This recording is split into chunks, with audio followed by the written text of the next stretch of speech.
샬롬, 하나님의 크신 평안이 우리의 삶을 가득 채워주시길 소망합니다. 우리가 오늘 함께 볼 말씀은 이 예레미야 23장인데, 이 말씀은 하나님께 범죄하여서 재앙을 받는 거짓 선지자들의 내용입니다. 그들은 하나님의 말씀이 아니라 자신들의 말을 백성들에게 전했기 때문입니다.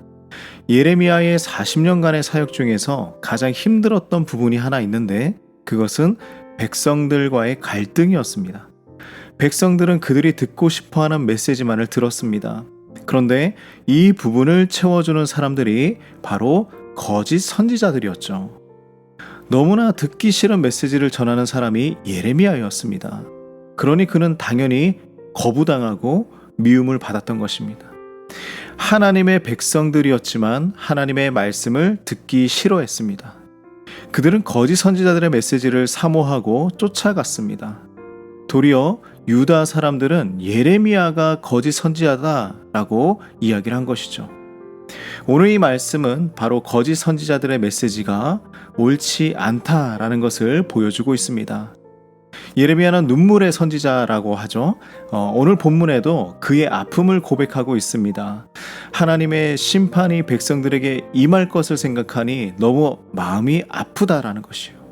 더 나아가서 주위의 거짓과 부패가 넘치는 상황을 볼 때에 자신의 심장이 터질 것 같고 뼈가 떨리고 취한 사람같이 제대로 서 있기도 힘들다라고 고백합니다. 백성들은 심판을 받지 않아도 되었을 거예요. 하나님의 말씀에 잘 순종하고 잘 지키며 살아갔으면 아무 문제가 없었습니다. 그러나 그들은 그렇지 않았죠. 이 상황을 만들어가는 것은 무엇보다 종교 지도자들이었습니다. 11절 말씀에 보면 선지자와 제사장이 다 사악하다고 말씀하십니다. 그들은 하나님의 말씀을 있는 그대로 전하지 않았기 때문이에요. 거짓 선지자들의 특징이 무엇인지 예레미야는 하나하나 보여주고 있습니다. 자, 16절 말씀을 보니 거짓 선지자들은 하나님의 말씀을 전하지 않고 무엇을 전합니까? 묵시, 자신의 꿈과 생각을 전했던 것입니다. 17절에 거짓 선지자들은 종종 편안한 메시지만 전하려고 합니다.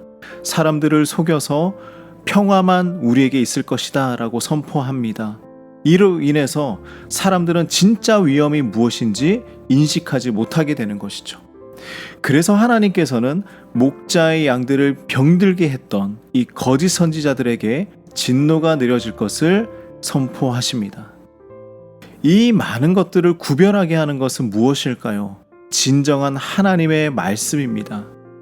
우리가 내일 본문이지만 29절 말씀을 보면 내 말이 불같지 아니하냐, 바위를 쳐서 부스러뜨리는 방망이 같지 아니하냐 라고 말씀하십니다. 하나님의 말씀은 이처럼 강력한 것이죠. 거짓과 진실을 구별하게 만드십니다. 하나님의 말씀은 우리의 삶에서 거짓을 태워버릴 수 있는 힘이 있는 것입니다.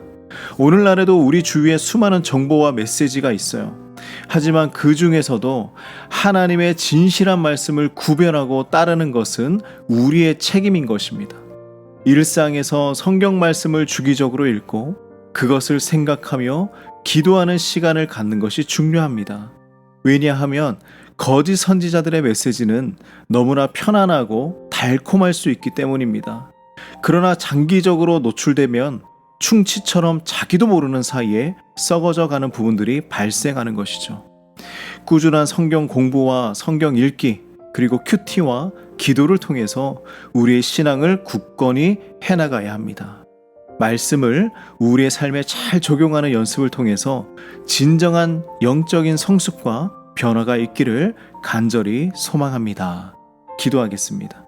하나님 아버지, 세상의 수많은 거짓 선지자들로부터 우리를 지켜 보호하여 주시옵소서.